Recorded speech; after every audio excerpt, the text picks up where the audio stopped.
baddaas markaan wasiirka ahaa New York anigoo jooga ayaa gabadha Muna Sharmaani la yiraahdo familkeeda saaxiib nahay ay iigu timi hotel cabaar baan sheekaysanay waxaan ku leeyahay maxaad qabataa waxay tiri waxaan ka shaqeeyaa qoladaas aan la shaqeeyaa UNCLOS hay'adan UNT ee badaha ka warba ku badii Soomaaliya waxay igu tiri badii Soomaaliya ee waa la haystaa waxaan ku riyaa haystaa saddex dalbay marka ii sheegtay waxay ii sheegtay Yemen Seychelles iyo Kenya waxaan ku ri maxaynu ka qaban karaa waxay tiri waan akhriyo waxay tiri application Kenya soo qoratay baa eed jira oo ay sanadka 14 bisha labaad la eegi doono hadii la eego oo aan ka hor imaanin waxay tiri application kaas wuu soconaya badisaas ku tagaysaa intaas aan haystaan intaas ay qabsatay Kenya antaan gabadha ula sheekaystay waxaan ku iri waxaan rabaa inaan qolada arko UNCLOS waa ii geysay nin lawyer oo East European iyo laba saddex lawyer oo kala la joogay way ii sheegay sidii bay igu sheegeen soo noqday xasan sheekh baan u imi madaxweyne saasaa jirta wuxuu yiri kama hadli karaa hadda baarlamaanka ay qabsanaya baarlamaanka diiday qisad jirta horaa jirta warqadii hore ay saxeexeen Cabdiraxmaan Cabdishakuur iyo groupkii dawladii waqtigaas isfahamka ahayd waa lagu qabsaday marka badda hadda ma gali karo waa xogaa baan doodnay mar labaad saddex bilood ba waan tagi jiray New York saddex goor aan tagay saddexda goorba aniga safiirka dadka kale intaan ka qarinay nala socda ila baarlamaanka ka cabsanaynay ayaan tagi jiray oo maxaa u cabsanaysan baarlamaanka waa badii helin lahaay baarlamaanka mar dambe loo sheegay baarlamaanka markaa waa niman dagaalamaya joogale oo qalad fahamsan oo la laga hadli karo badda hadii la soo hadal qaado baddaas waa la ictiraafay inay tagtay oo doodba la geliyo nimankii waxay ku dhahdeen finally waxaan ku documentation ma bixin kartaan aan dawladdeedii u geeyo laba shandadood oo documentation aan soo qaadnay oo sida badaha adduunka yihiin shuruucda iyo dalal badan oo ku guuleystay badahoodii oo Latin America u badnaay wixii oo dhan baan keenay madaxweynaha u keenay madaxweyne waxaan u wada library-ga wasaaradda arrimaha dibadda laakiin wuxuu igu yiri halkan horta aan dhigno bal dad baan adigu aakhirkii Xasan Sheekh mar saddexaadkii baan ku yiri Muna Sharmaani waa gabar meesha ka shaqeysa aan keeno saasaan Muna ku keenay saasaan madaxweynaha ugu geeyay aniga Muna marka si fiican u qancinay marka sheekadu bakhaayada New York bay ka bilaabatay saasaanay dacwadii lagu galay dacwadda dabcan dhulka inaga leh inaga waxaan hadda muddada loo soo jiidayna waxa weeye dabcan way muuqataa inay inagu leenahay badda hadii amarka Ilaahay mooyaane sida sharcigu yahay xuquuqdeeni international community maxay tahay nimanka ka socda ee judgeska ah ee mid badalka yimid meesha jooga badda Soomaaliya la way noo saxin doonaan ta amar Ilaahay oo kale aanu ma garay laakiin rajadaydu aad bay u sareysaa adoo intaas soo xogahaya soo dhiraandiriyay koow soo bilaabay albaabkaasna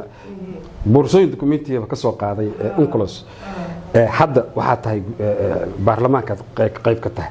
dawladda wali ma ugu yartaa arrinta ma hor yimaadeen si ay idin siiyaan arrinta ku saabsan dacwada badda hatta aniga la iguma darin dadka kolba tagan New York waxa la heeg marka dad badan baa la diraayo la kaxeeyaa qayb ka noqdo oo daawada oo dhageysta hatta iguma darin marna laakiin dawladdu hadda ma garanayaan runtii ma garanayaan looyaradii hore wadam waa tagay Muna waa tagtay أحمد داير ولي إنه كتير ما أوجي لكن حاجة ولي ويجي ترى ترى يا لو يرى النقدون تضايق ذي هره وحالة بدلي قدوميه محكمة ICJ عبد القوي جبار مريكنا اللي جو بدلي بدل كاس لترك الشكي بقى مركل أنا إن الحق لنا هاي شكي جمتشرو لكن ولا قدود سكر ها مركل bahashaas inaga ale waa la og yahay waxa keenay kolba dib ugu dhiganaysay walwal ay qabtay waxaan rajaynayaa in Ilaahay nagu maaragtay dadka garansiyo xaqa wax kale oo sameyn kara inaad duceysano mooyaane inta ma jiro ku soo duubduub dardaarankaaga siyaasi ee ku saabsan doorashada arrintii gobolada waqooyi ama xagga Somaliland halkan doorashada ku gaay isku soo duubduub dardaarankaaga muhiimka oo siyaasiyiinta Soomaaliyeed iyo shacabka baad kula hadlaysaa dardaarankaygu waxa weeye in badanna waa sheegay in badanna waa ka hadlay Soomaaliya ay ka baxa qabiil ka bixi mayno waxayniina dad bay ku nool oo gurta danaha interestka dawlad waliba interest bay leedahay mana jirto caalamka dawlad qabiil lagu sameeyo baarlamaanka oo la yiraahdo reer hebel iyadoo la isku duldulman yahay dhowr iyo 30 qabiil oo Soomaaliyeed baan baarlamaanka ku jirin intaas soo jifo oo qabiil walba hoosta la midun baa kaga jirta intii kale oo dhan waa dulman yihiin marka waxa weeye hadaynan waxeenan si ay nooga faa'iido dhalinyaradeenan boqolkii wadankan 70 waa dhalinyaro mustaqbalka dadkaasi waa baaba hadaan maanta la tashanin lagu heshiin waa aragteen 15kii 16kii 17kii ilaa maanta 2021 tahay inta qabiil aan lagu heshiinaynin baa la soo waday maanta ugu darantay ka gudba ka baxa soo dawladda Soomaaliyeed waxaan u sheegayaa tanaasul baa leeyahay karaba ummadda shacbiga Soomaaliyeed waxaan u sheegayaa ka dagaalama xuquuqdiina u dagaalama dawlad goboleedyada waxaan leeyahay Soomaalinimada ilaaliya حق بقول لهن أنا فدرال كمرة هدي اللي يدوا فدرال وكونستيوشن كله بقرأ وأمسنا هاي إن حقه ده هلا وأنا أمسنا هاي دولة قبلية عريسان وحكي عريسين وإلا لا فهم ولا أركو وإلا لقلت الشدة محاضر هالك وحكي صحنا نفرق وحكوا في عيه ولا لو باليله دجال وحبل ويل مدى اليوم دجال وحده عرفت ويلهم بكون أنت قضب كان اللعبة شباب